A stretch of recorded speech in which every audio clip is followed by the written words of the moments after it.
I thought marrying a billionaire was a fairy tale. But when his sister pushed me and called me worthless in front of 200 wedding guests, I couldn't imagine what my husband would do next. His words didn't just shock everyone, they changed everything forever. Stay until the end, because what happens next will simply blow your mind. Trust me, you won't guess what twist is waiting ahead.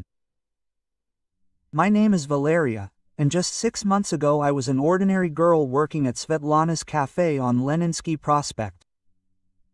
You know, the kind of place, worn leather sofas, coffee that sits on the stove for too long, and always thieves who know more about your life than you do.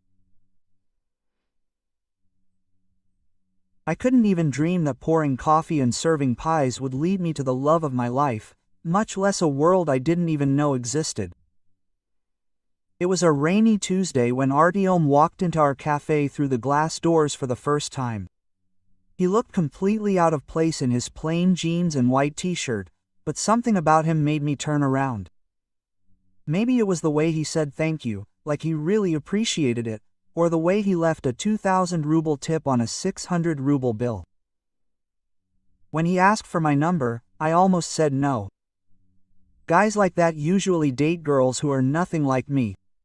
Well, Artyom was different. For 3 months, we went on the most ordinary dates imaginable. Movies, walks in Gorky Park, dinners in cafes where paper napkins were used instead of cloth. He drove a nondescript car, lived in what seemed to me to be a modest apartment, and never once made me feel like I wasn't good enough for him. When he said he worked in IT, I assumed he was a programmer. She had no idea I was dating Artem Chernov, the founder of 3 tech companies and one of Russia's youngest billionaires. The truth came out when he proposed. We were sitting on a pier by a lake outside of town, at a house I thought was his friend's dacha. We watched the sunset turn the water gold. When he got down on one knee with a ring that probably cost more than I make in a year, my first thought wasn't yes, it was panic. Suddenly, everything fell into place. The dacha was his. The car he sometimes drove was his, as were a dozen others. And that modest apartment was his guest house. I looked at the man I'd fallen madly in love with and realized I didn't know him at all. When I asked him why he'd kept the truth a secret, he took my hands and said words I'll never forget. I didn't lie about the most important thing, about how I feel about you. Everything else is just details. But he was wrong. Everything else was more than just details, especially for his family. Artyom's mother, Elena Viktorovna, was polite but cold when we first met. She asked cautious questions about my family, my past, my plans for the future. I could see her mentally wondering if I was after his son's money. But his sister, Sophia, made it clear right away that I had no place in their world. Sophia was the complete opposite of me, tall, graceful, with the confidence that comes from never having to check your credit card balance before buying something. She looked at me as if I were something unpleasant she had accidentally stepped on. At our first family dinner, she spent the entire evening talking about people I didn't know, places I'd never been, and things I could never afford. When Artyom tried to engage me in conversation, she smiled sweetly and said something like, "Oh, but Valeria probably doesn't know that." The engagement period was 6 months of walking on thin ice. Every family gathering felt like an exam that I was doomed to fail. Sophia would make barbs and comments about the wedding budget, suggesting that we do it more modestly, since I was not used to events of that level. She would casually mention that Artyom's ex-girlfriend was from a very good family, or how important it was to marry someone who understood the responsibility of wealth. Artyom tried to protect me from this, but I heard the whispers behind my back. I saw the looks. I knew exactly what his family and friends were thinking. That I was a simple girl from a small town who accidentally caught their golden boy. The wedding preparations were a nightmare wrapped in silk and roses. Every contractor seemed to know that I was an outsider. They would turn to Sofia or Elena Viktorovna with questions, looking right through me as if I wasn't there. When I tried to voice my wishes for flowers or music, Sofia would interrupt, suggesting something more appropriate or more elegant. By the time of the wedding, I felt like a guest at my own celebration. But when I woke up that morning, none of that mattered. I was marrying the man I loved. And no matter what happened next, we would get through this together. The ceremony was incredibly beautiful. Artem had chosen the garden behind his country house, where white roses covered every surface and garlands of lights created a canopy of stars above us. Even in the daylight. As I walked the petal-strewn path with my father, I saw Artem waiting at the altar. And in that moment, all the months of tension and judgment melted away. In that second, there were only us. Our vows brought tears to the eyes of the guests. When Artem promised to love me for who I am, I felt like the happiest woman in the world. Even Sakia managed to keep her tight smile as we kissed and officially became husband and wife. The reception began like a fairy tale. The banquet hall was like something out of a fairy tale. Crystal chandeliers cast iridescent reflections on tables decorated with cream and gold scotters. I had never seen anything like it. For the first time since the wedding, I began to believe that maybe I could fit into this world after all. Artem and I danced our first dance to the same song we had danced to in the kitchen of my tiny apartment 3 months after we met. As he twirled me around the shiny parquet, I whispered, "I can't believe this is real." He pulled me closer and said, "Get used to it, Mrs. Chernova." The dinner was delicious. Course after course, the names of which I could not pronounce, was served by waiters who moved so harmoniously as if they were performing choreography.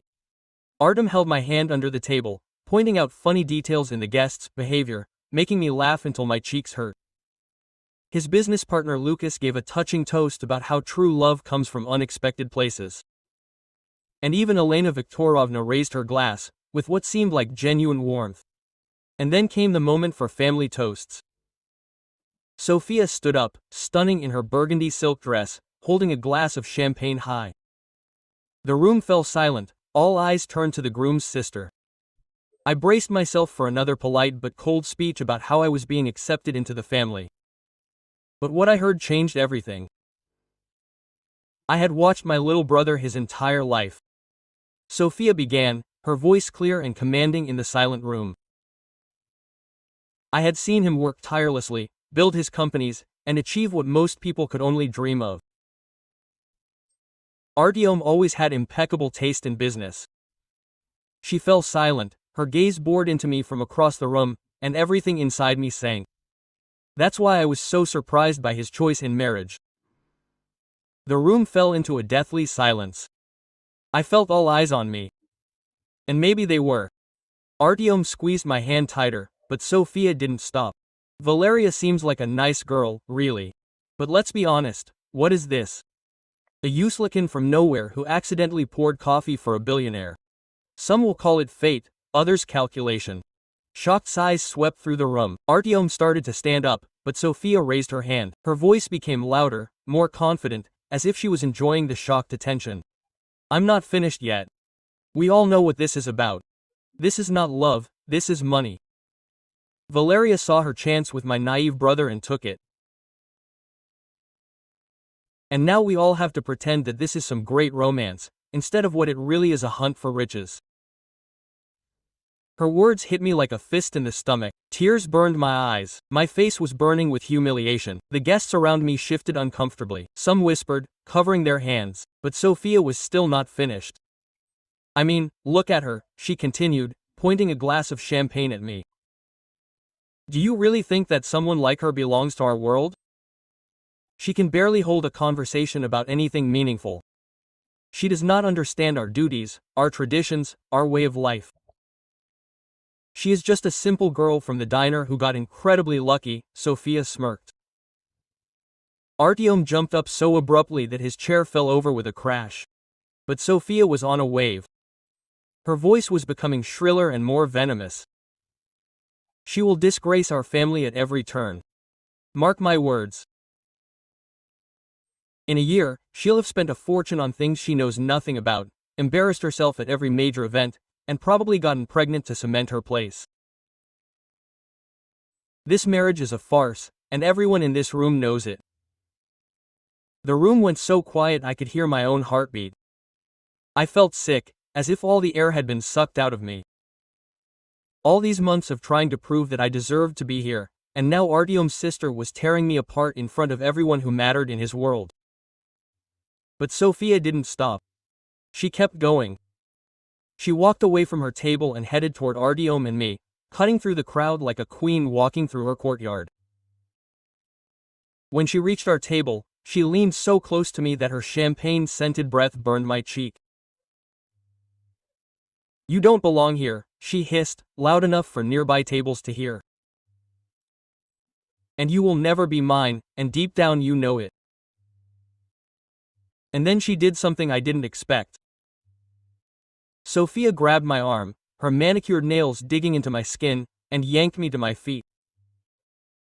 Before I could react, before Artyom could move, she shoved me hard in the chest with both hands.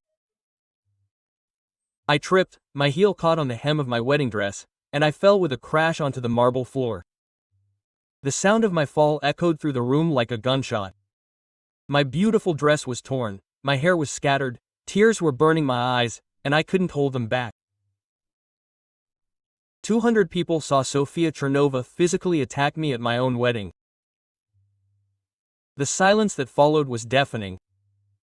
I heard the rustling of clothes as guests shifted uncomfortably in their seats. The clink of glasses being placed on tables, someone's sharp sigh nearby. From the floor I saw faces looking down at me. Some in horror, some embarrassed, and some curiously waiting for what would happen next. Sophia stood above me, breathing heavily. Her perfect composure had finally cracked. Quote, "There," she spat. Her voice trembled with rage. Quote, "There's your place on the floor." And then my husband showed who he really was. Artyom moved faster than I had ever seen. One second he was frozen by our table, and the next second he was standing between me and Sophia. His face darkened with anger that I didn't even suspect in him. But he didn't touch my sister. Instead, he carefully helped me up. His hands were firm and caring, checking to see if I was hurt. Then he turned to the hall full of guests. Quote, "Everyone stay where you are," he said. His voice carried through the room. It wasn't loud, but there was a commanding force in it, demanding attention. Quote, "My sister just attacked my wife," Artyom said. His words cut the air like a blade. "Right in front of you all, at our wedding." Quote, he turned to Sophia, who was still standing at our table. Her face was pale, her confidence crumbling. She had called the woman I love a gold digger, questioned her worth as a human being, and raised a hand to her. His voice grew stronger with every word. There was a controlled fire in it. "I want everyone in this room to understand something about my wife. Valeria worked 2 jobs to pay for college. She spent her weekends helping out at the local soup kitchen. When her neighbor's house burned down last year, she organized the entire village to rebuild it. She has more character in her little finger than most of us have in our entire bodies." He paused. His gaze swept over the crowd, challenging anyone to argue. But even if none of that had happened, even if she had been exactly as my sister accused her, it wouldn't have mattered, because that I love her, and no one, not her last name, not her friends, no one dares to treat her like that in my presence. And then Artyom did something that shocked everyone, including me. Artyom took out his phone and made a call right in front of everyone. "Security? Yes, it's Artyom. Take Sofia Chernova out of the room immediately. No, she is no longer a welcome guest." He fell silent, listening. "I don't care that she is my sister. She just attacked my wife." The room exploded. The chairs creaked. The guests turned to each other. Their voices merged in a wave of shock and disbelief. Sophia's face changed from pale to red, and then again to deathly white. "You can't be serious," she muttered. Her voice trembled. All her previous venom was gone. I've never been so serious in my life, Artyom replied. His tone was cold and unyielding, like steel. Security will be here in 2 minutes. You can leave with them or leave on your own, but you will leave. Quote. But he wasn't finished. I'm also removing you from the board of directors of Chernov Industries, effective immediately. Access to your trust fund is suspended pending review, and consider your invitations to all family events for the next year revoked. Quote. The sighs that followed echoed around the room. In their world, what Artyom had done was tantamount to social and financial destruction. Sophia looked around desperately, perhaps hoping that someone would stand up for her. But the faces looking back at her expressed everything from shock to disgust. No one was going to argue with a man defending his wife from attack. Artyom, please, she whispered, her earlier confidence replaced by a trembling plea. I don't care if she's my sister. My sister wouldn't lay a hand on my wife, he said simply. His voice cut through the tension like a blade. When security appeared, 2 polite but firm men in black suits, Sophia had no choice. She walked out of the ballroom with her head held high, but everyone could see her hands shaking. The click of her heels on the marble floor was the only sound as the crowd watched her go. After she left, Artyom turned to me. He took my hands, his touch firm and warm, and he addressed